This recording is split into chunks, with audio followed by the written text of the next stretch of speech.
तो ये प्रॉपर्टी हम लोग अभी देख रहे थे कि एडजॉइंट ऑफ ए किसके बराबर होता है, यानी किसी मैट्रिक्स का डबल एडजॉइंट किसके बराबर होता है, तो डिटर्मिनेंट ऑफ ए का पावर n माइनस 2 इंटू ए के इक्वल होता है। ये थोड़ा उसका डेरिवेशन समझाया था।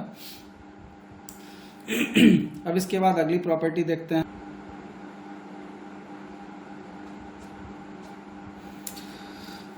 किसी भी मैट्रिक्स के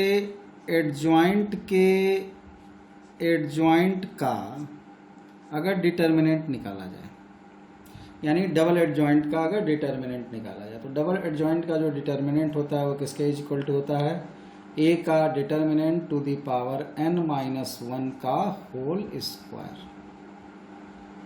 ठीक है, यानी जो भी डिटर्मिनेंट ऑफ ए होगा उसका पावर n माइनस 1 का होल स्क्वायर, यानी ऑर्डर अगर 3 है तो 3 माइनस 1 2, 2 का स्क्वायर 4, यानी डिटर्मिनेंट ऑफ ए का पावर 4। यानी कि अगर यहाँ पर ए जो है वो 3 क्रॉस 3 की मैट्रिक्स है, तो ऐसी सिचुएशन में एडजॉइंट ऑफ मैट्रिक्स ए का डिटर्मिनेंट किसके इक्वल होगा, डिटर्मिनेंट ऑफ ए का पावर 4 होगा। ठीक है, इसके बाद अगली प्रॉपर्टी देखते हैं। कोई भी अगर मान लो ए मैट्रिक्स है, कैसा, ए अगर स्क्यू सिमेट्रिक है, कैसा है, स्क्यू सिमेट्रिक, तो एडजॉइंट ऑफ ए जो होगा विल बी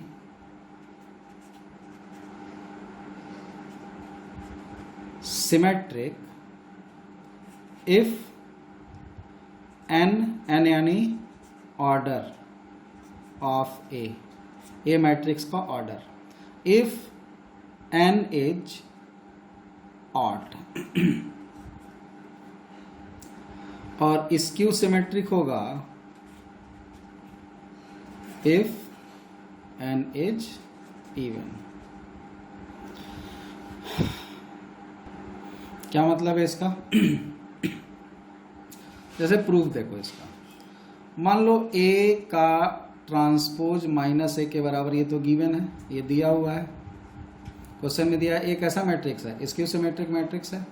अब अगर हम इसका एडजॉइंट निकालें तो एडजॉइंट ऑफ ए कैसा मैट्रिक्स होगा, सिमेट्रिक या स्क्यू सिमेट्रिक। तो कोई भी मैट्रिक्स सिमेट्रिक या स्क्यू सिमेट्रिक होती है, कैसे पता चलता है, उसका ट्रांसपोज निकाल करके। अगर इसका ट्रांसपोज इसी के बराबर आ गया तो सिमेट्रिक, और माइनस के बराबर आ गया तो स्क्यू सिमेट्रिक, तो इसका ट्रांसपोज होगा क्या, तो एडजॉइंट ऑफ ए का ट्रांसपोज। ये पीछे एक प्रॉपर्टी बताए थे, किसी मैट्रिक्स का ट्रांसपोज निकाल कर एडजॉइंट निकालो या एडजॉइंट निकाल के ट्रांसपोज निकालो, इक्वल होगा, लिख सकते हैं। यहाँ पर ए ट्रांसपोज को माइनस ए लिख सकते हैं, तो ये एडजॉइंट ऑफ माइनस ए हो गया। अब एक एग्जाम्पल पीछे एक प्रॉपर्टी और बताए थे, जरा ध्यान से देखना। उस प्रॉपर्टी को हमने बताया था कि जो एडजॉइंट ऑफ लैम्डा ए होता है, तो लैम्डा जब बाहर आता है तो पावर n माइनस 1 हो जाता है, और ये एडजॉइंट ऑफ ए हो जाता है। ये प्रॉपर्टी ध्यान में होगी। शुरू में हमने प्रॉपर्टी बताई थी, दूसरी या तीसरी, तो वहाँ पर हमने बताया था कि जो भी वेरिएबल या जो भी कांस्टेंट यहाँ पर ए में मल्टीप्लाई है, अगर उसको कॉमन लेकर के एडजॉइंट के बाहर निकाला जाए तो वो पावर में ऑर्डर माइनस 1, जो उसका ऑर्डर n होगा उतना n माइनस 1 बाहर आता है। तो ऐसे यहाँ माइनस अगर बाहर कॉमन लोगे तो जो माइनस कॉमन आएगा वो पावर n माइनस 1 के साथ आएगा, और अंदर क्या बचेगा, एडजॉइंट ऑफ ए बचेगा। अब ये एडजॉइंट ऑफ ए आ गया, एडजॉइंट ऑफ ए का ट्रांसपोज तो एडजॉइंट ऑफ ए आ गया, लेकिन यहाँ प्लस अगर रहेगा तो हम बोलेंगे कि एडजॉइंट ऑफ ए सिमेट्रिक है, और माइनस आएगा तो adjoint of A skew symmetric है। तो अब जरा देखो, अगर यहाँ पर n ऑड हो जाता है तो n माइनस 1 इवन हो जाएगा, n अगर ऑड होगा तो n माइनस 1 इवन, यानी पावर इवन, यानी ये प्लस होगा। यानी ये प्लस कब होगा, जब n ऑड होगा। तो n जब ऑड होगा तो ये 1 आएगा।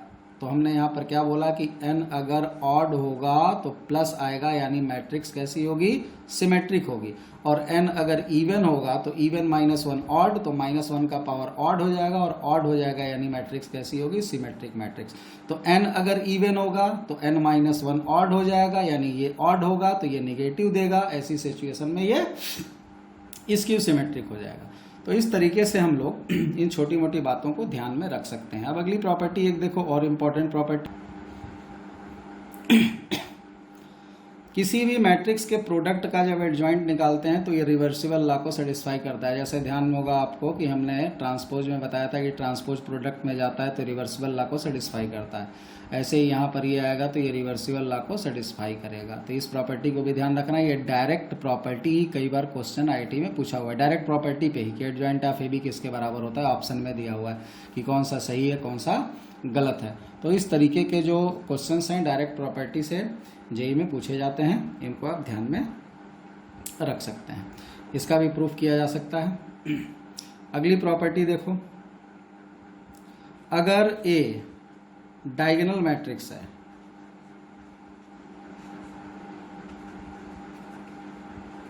तो जो एडजॉइंट ऑफ ए होगा वो भी कैसा होगा, डायगोनल ही होगा। ठीक, ए अगर स्केलर है तो एडजॉइंट ऑफ ए भी स्केलर होगा। ठीक, ए अगर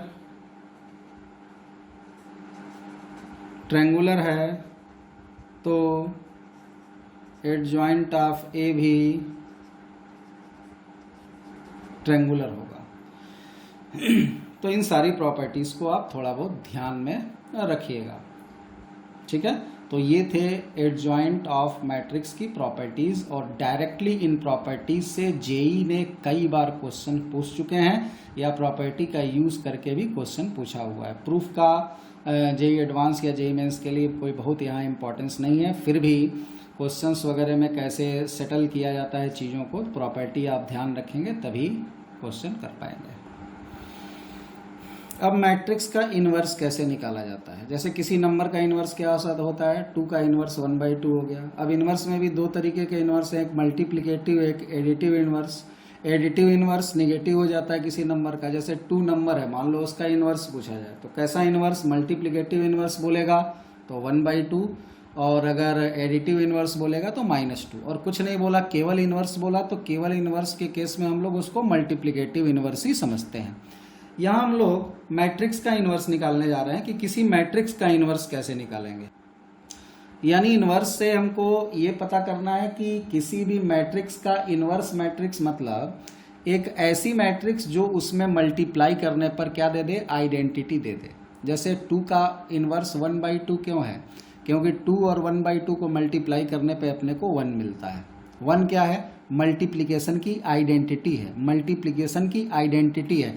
यानी 2 नंबर को मल्टीप्लाई करने पर अगर 1 मिल जाएगा, 1 यानी मल्टीप्लिकेशन की आइडेंटिटी मिल जाएगी, तो हम बोलेंगे वो दोनों नंबर एक दूसरे के इन्वर्स हैं।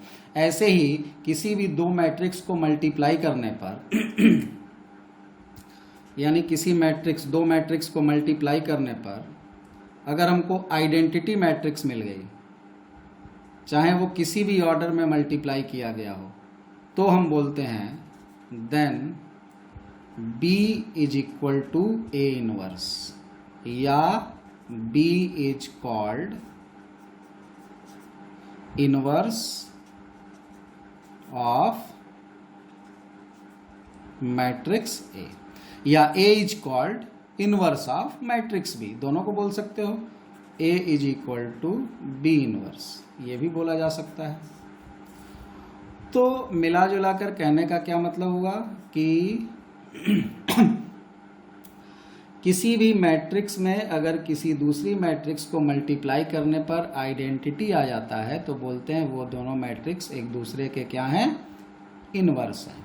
ठीक, यहाँ पर एक कंडीशन होती है जिसको आप ध्यान में रखेंगे। कंडीशन यानी जैसे आपसे बोला जाए 0 का इनवर्स क्या होगा, जैसे 0 एक नंबर है, 0 का इनवर्स आप क्या बोलोगे, 1/0। 1/0 की वैल्यू इन्फिनिटी होती है।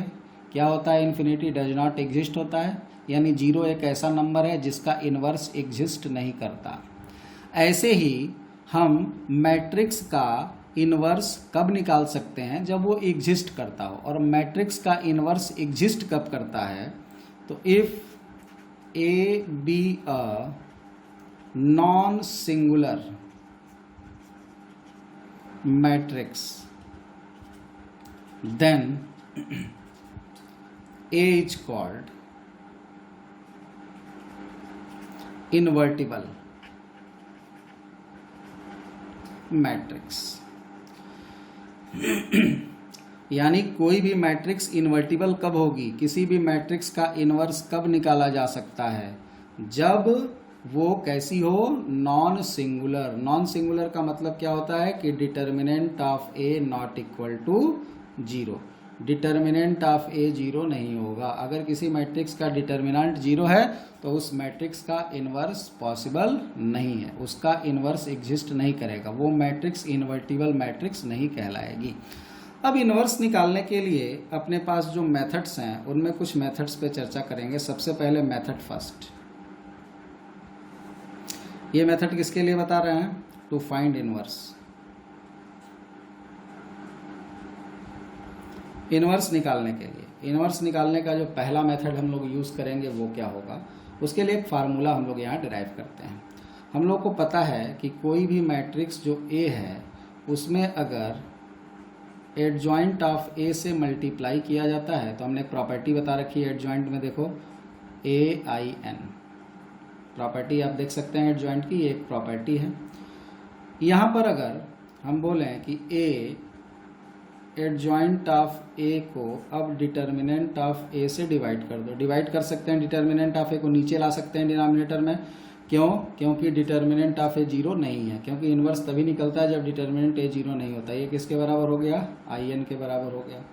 अब दोनों साइड अगर हम इन्वर्स से मल्टीप्लाई कर दें ए इन्वर्स से तो यहाँ पे क्या आ जाएगा तुम्हारा, ये सीधे सीधे ए इन्वर्स से मल्टीप्लाई करेंगे तो ए और ए का इन्वर्स का मल्टीप्लिकेशन कितना आ जाएगा, आई आ जाएगा। आई का किसी भी मैट्रिक्स में मल्टीप्लाई कर दोगे तो वही मैट्रिक्स बचेगी, मतलब ये क्या बच गया, adjoint of A divided by determinant of A का डिटर्मिनेंट, ठीक। और इधर क्या आ जाएगा, ए इन्वर्स से इधर भी मल्टीप्लाई किया तो ए इन्वर्स मैट्रिक्स में आई का मल्टीप्लाई करेंगे तो ए इन्वर्स ही बचेगा, तो ये ए इन्वर्स। ये फार्मूला होता है इन्वर्स का। यानी किसी भी मैट्रिक्स का इन्वर्स कैसे निकलता है तो किसी भी मैट्रिक्स का अगर इन्वर्स निकालना चाहते हैं तो उसके एडजॉइंट को उसके डिटर्मिनेंट से डिवाइड कर देंगे तो क्या आ जाएगा, उस मैट्रिक्स का इन्वर्स आ जाएगा। ये एलिमेंट्री मेथड है, फार्मूला मेथड है इन्वर्स निकालने का। जैसे देखो एक एग्जाम्पल से इसको समझने का प्रयास करते हैं। एग्जाम्पल हम ऐसा ले रहे हैं जो ऑलरेडी पीछे हम किए हुए हैं। हमने थोड़ी देर पहले एग्जाम्पल एक लिया था जिसमें एडजॉइंट हम ऑलरेडी निकाले हुए थे, तो उस मैट्रिक्स को लिख देते हैं। ज़रा ध्यान से पीछे आप जा कर के देख सकते हो, 1 2 1 -1 3 2 और 4 3 -1 हमने एक मैट्रिक्स ली थी, ठीक। इस मैट्रिक्स का मान लो हमको क्या निकालना है, ए इन्वर्स फाइंड करना है। अब इस मैट्रिक्स का अगर ए इन्वर्स फाइंड करना है तो हम जानते हैं चूंकि ए इन्वर्स का फार्मूला क्या होता है, ए इन्वर्स का formula adjoint of A upon determinant of A होता है। और किसी भी मैट्रिक्स का हम इन्वर्स निकाल कब सकते हैं, जब वो कैसी मैट्रिक्स होगी, नॉन सिंगुलर। तो सबसे पहले किसी मैट्रिक्स का इन्वर्स बोलेगा तो हम ये चेक करेंगे कि इसका इन्वर्स निकल पाएगा या नहीं। तो सबसे पहले हम यहाँ पे डिटर्मिनेंट ऑफ ए निकाल लेंगे। इसका डिटर्मिनेंट होगा क्या, तो डिटर्मिनेंट निकालने आता है 1 हो गया, और 1 के साथ क्या होगा, रो कॉलम छोड़ करके -3 और -6 तो -9 हो गया।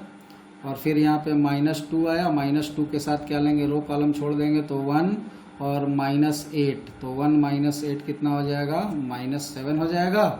और फिर +1 लेंगे 1 के साथ इसका रो कॉलम छोड़ देंगे तो ये कितना आ जाएगा, -3 और -12 यानी -15 हो जाएगा।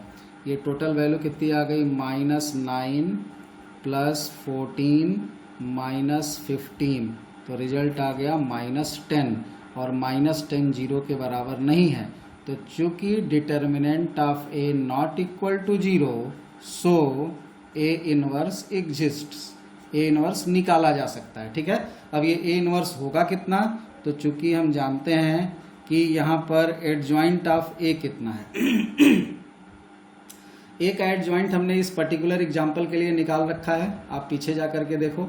इस ए का एडजॉइंट अगर निकालोगे तो क्या आएगा, तो इसका माइनर निकालेंगे, कोफैक्टर निकालेंगे, और उसके बाद माइनर और कोफैक्टर निकालने के बाद से उसका क्या कर देंगे, ट्रांसपोज कर देंगे। तो इसका एडजॉइंट हम लोगों ने निकाल रखा है, शायद आया था -951 और 7 -5 -3 और -15 5 और 5, ये आया था इसका एडजॉइंट। एडजॉइंट इतनी जल्दी निकल नहीं जाएगा, एडजॉइंट निकालने के लिए आपको माइनर कोफैक्टर और फिर उसका ट्रांसपोज करना पड़ेगा। हमने यहाँ सब कुछ करके एडजॉइंट लिख दिया। ये पर्टिकुलर इनवर्स का इसका एडजॉइंट हम लोग पीछे पढ़ चुके हैं, निकाल चुके हैं इस क्वेश्चन में। अब यहाँ पर जो एडजॉइंट आ गया तो हमें निकालना क्या है, ए का इनवर्स निकालना है। ए का इनवर्स को हम क्या लिख सकते हैं, ए का इनवर्स मतलब 1 determinant of A into adjoint of A, यानी एडजॉइंट ऑफ ए को ए के डिटर्मिनेंट से डिवाइड किया, तो ऐसे भी लिख सकते हैं। तो ये जो पर्टिकुलर हमारा वैल्यू है, हमारे पास कितना आया है, डिटर्मिनेंट ऑफ ए -10 आया है, तो यहाँ लिख देंगे 1/-10 और अंदर क्या हो जाएगा, ये पूरा एडजॉइंट -951 7 -5 -3 और -15 5 और 5। अब इस एलिमेंट का इसमें मल्टीप्लाई करो, तो किसी भी मैट्रिक्स में किसी नंबर से मल्टीप्लाई करने पे क्या होता है, उसके अंदर जितने भी नंबर होते हैं सब में मल्टीप्लिकेशन हो जाता है। तो इसका मल्टीप्लाई जब अंदर करोगे तो सब में मल्टीप्लाई होगा, सब में मल्टीप्लाई होगा तो क्या हो जाएगी ये वैल्यू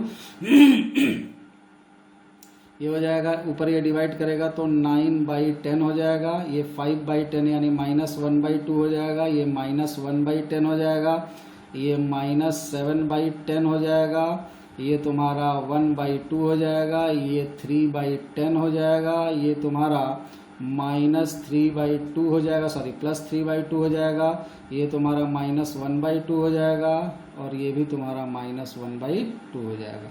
ये तुम्हारा क्या आ जाएगा, ये कहलाएगा मैट्रिक्स ए का इनवर्स। तो इस तरीके से किसी भी मैट्रिक्स का इनवर्स हम लोग डायरेक्टली निकाल सकते हैं फार्मूले मेथड से या एलिमेंट्री मेथड से। ये जनरल मेथड हो गया इनवर्स निकालने का। अब इसके बाद हम लोग इनवर्स में और भी मेथड्स पढ़ेंगे। इनवर्स निकालने के लिए जो एक मेथड और है, उस मेथड को कहा जाता है एलिमेंट्री ट्रांसफॉर्मेशन मेथड। क्या कहा जाता है, एलिमेंट्री ट्रांसफॉर्मेशन मेथड। और एलिमेंट्री ट्रांसफॉर्मेशन मेथड ऐसा मेथड है जो आपके बोर्ड एग्जाम में हर साल एक क्वेश्चन पूछा जाता है। ठीक है, हर साल आपको एलिमेंट्री ट्रांसफॉर्मेशन मेथड से एक क्वेश्चन होगा। उसको उस मेथड से इन्वर्स कैसे निकालते हैं। जहाँ तक कम्पिटिटिव एग्जाम की बात है तो कम्पिटिटिव एग्जाम में आप इन्वर्स किसी भी मेथड से निकालिए, वहाँ पर कौन सा मेथड यूज़ कर रहे हैं वो इंपॉर्टेंट नहीं है, चूँकि ऑब्जेक्टिव क्वेश्चंस होते हैं या क्वेश्चंस में सोल्यूशन आपको दिखाने की आवश्यकता नहीं होती है। जो सब्जेक्टिव टाइप के भी क्वेश्चन आजकल जेईई एडवांस पूछ रहा है उसमें डायरेक्ट आंसर लिखना होता है, उसमें आपको किस मेथड से क्वेश्चन किया वो दिखाने की ज़रूरत नहीं है। तो कम्पिटिटिव एग्जाम के लिए तो ये मेथड आपने जो पढ़ा directly adjoint of A divided by determinant of A, इससे आप इन्वर्स निकाल सकते हो। बट बोर्ड एग्जाम में अगर दे देगा कि इन्वर्स फाइंड करो किस मेथड से, एलिमेंट्री ट्रांसफॉर्मेशन मेथड से, उस कंडीशन में आपको एलिमेंट्री ट्रांसफॉर्मेशन मेथड का यूज़ करना पड़ेगा। एलिमेंट्री मेथड के अलावा यानी आपके सिलेबस में यही दो मेथड से आपको इन्वर्स पढ़ना है। इन्वर्स निकालने के और भी बहुत सारे मेथड्स होते हैं, लेकिन आपको एक जनरल मेथड जो अभी हम लोग डिस्कस किए और दूसरा एक मेथड जिसकी अभी हम चर्चा कर रहे थे एलिमेंट्री ट्रांसफॉर्मेशन मेथड, इन दोनों मेथड का हम यूज़ कर सकते हैं अपने बोर्ड एग्जाम में भी और कॉम्पिटिटिव एग्जाम में भी। इसके अलावा एक मेथड और भी है जो आप बोर्ड में यूज़ नहीं करेंगे बट कंपटीशन वाले एग्जाम में काफ़ी वो आपकी मदद करता है, और उस मेथड का नाम है कैले-हैमिल्टन मेथड या कैले-हैमिल्टन थ्योरम। अब थोड़ी सी हम इस पे चर्चा करते हैं। पहले कैले-हैमिल्टन यहाँ पे हम लिख देना, पहले हम लोग कैले-हैमिल्टन पढ़ लेते हैं, उसके बाद एलिमेंट्री ट्रांसफॉर्मेशन मेथड अलग से फिर से हम लोग डिस्कस करेंगे। तो कैले-हैमिल्टन क्या है,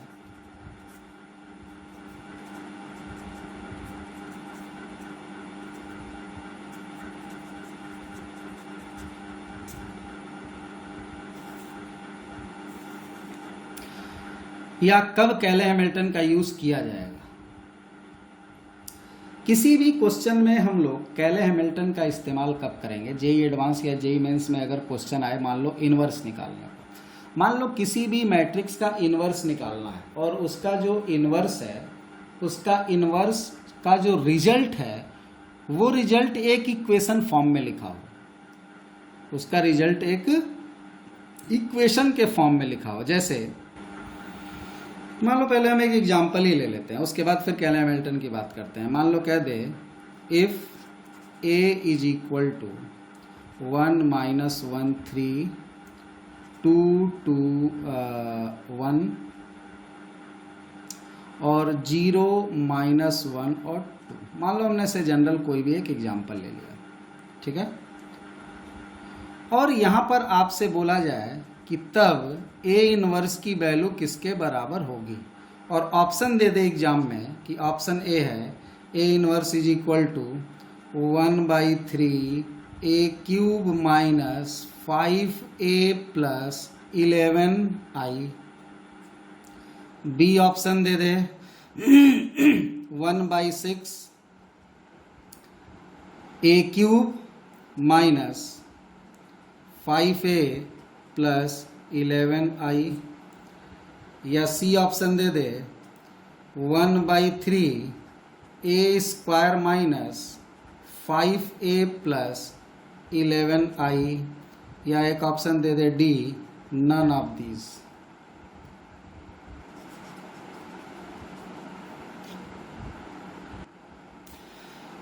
यहां पर ए का इनवर्स पूछा है इस क्वेश्चन में, लेकिन ए का जो इनवर्स पूछा है वो ए का इनवर्स अभी जो पीछे हम लोग निकाल रहे थे, ए इनवर्स एक मैट्रिक्स आ रही थी, उस फॉर्मेट में ऑप्शन नहीं है। ऑप्शन देखो किस फॉर्मेट में लिखा हुआ है, ऑप्शन एक इक्वेशन के फॉर्म में लिखा हुआ है। मतलब इस क्वेश्चन को करने के लिए तुम्हें कितनी मेहनत करनी पड़ेगी उसका अंदाज़ा शायद तुमको इसको देख करके नहीं लग रहा है, लेकिन सोचो अगर हम बोले इसका इन्वर्स निकालो तो पहले तो तुम ए इन्वर्स निकालोगे, ए इन्वर्स निकालने के बाद तुमको एक मैट्रिक्स मिलेगी।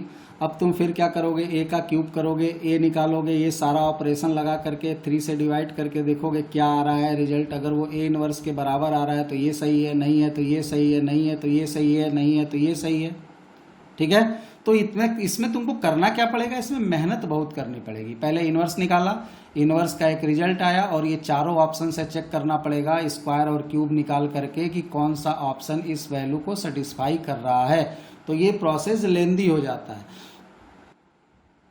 यानी कि कभी भी अगर आपको किसी मैट्रिक्स का इन्वर्स निकालना हो और उसका रिजल्ट इक्वेशन फॉर्म में हो तो ऐसी सिचुएशन में हम लोग इन्वर्स निकालने के लिए एक मेथड का इस्तेमाल करते हैं। वही हम यहाँ पर लिख रहे हैं केले हैमिल्टन थ्योरम या केले हैमिल्टन मेथड। अब केले हैमिल्टन मेथड में करना क्या होता है वो यहाँ समझने की कोशिश हम लोग करेंगे, ठीक।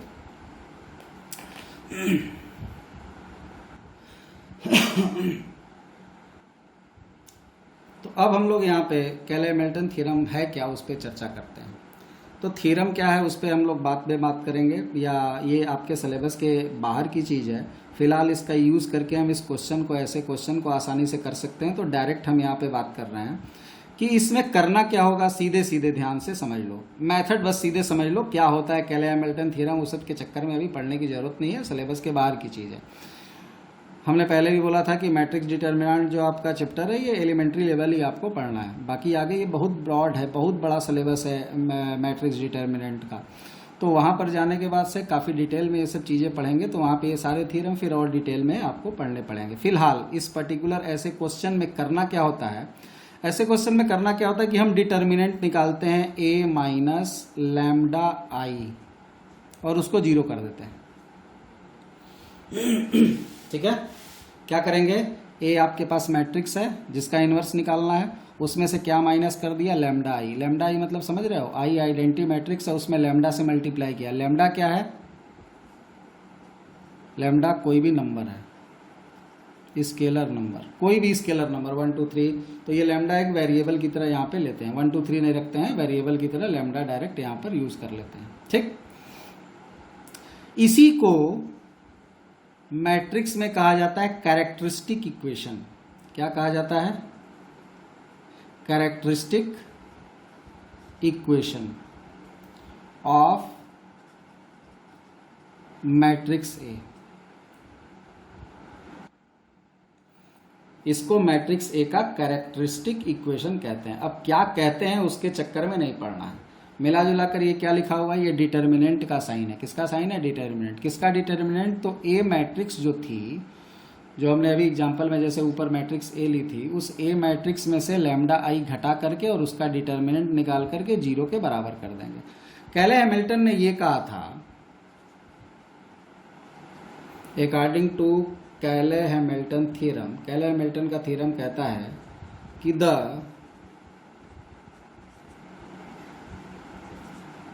कैरेक्टरिस्टिक इक्वेशन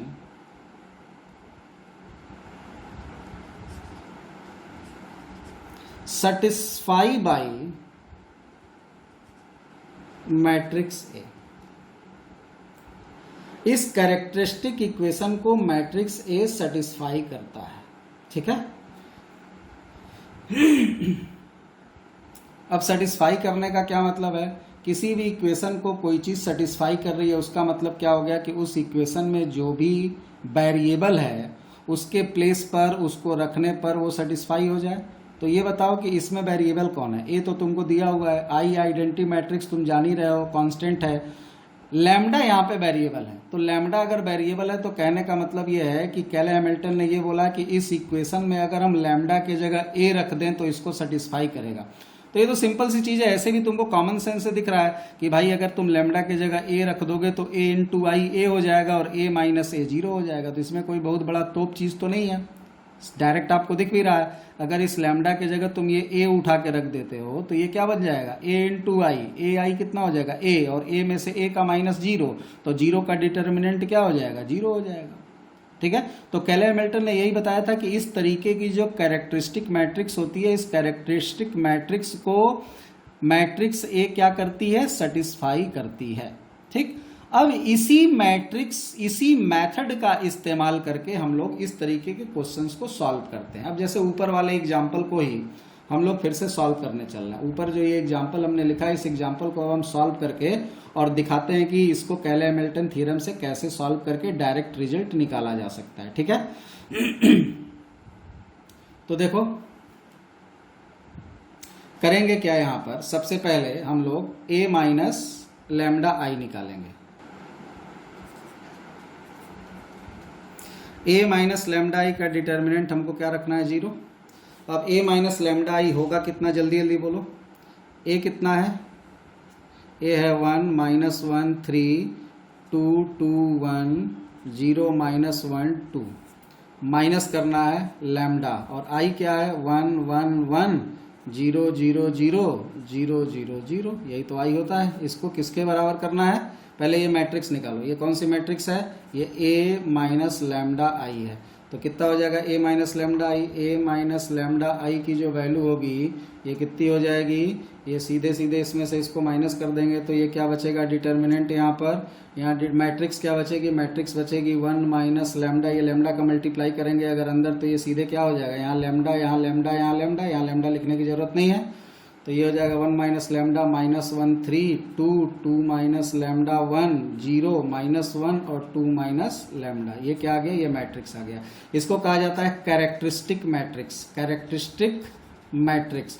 और इसी मैट्रिक्स का जब हम लोग डिटर्मिनेंट इस तरीके का लिखते हैं ए माइनस लैम्डा आई, अब डिटर्मिनेंट बनाएंगे तो ये डिटर्मिनेंट फॉर्म में हो जाएगा। कितना हो जाएगा? तो 1 माइनस लैम्डा और minus 1 3 2 2 minus lambda 1 0 minus 1 2 minus lambda, और इसी को 0 के बराबर कर देंगे तो ये कहलाएगा कैरेक्टरिस्टिक इक्वेशन। इसी को हम लोग क्या बोलते हैं?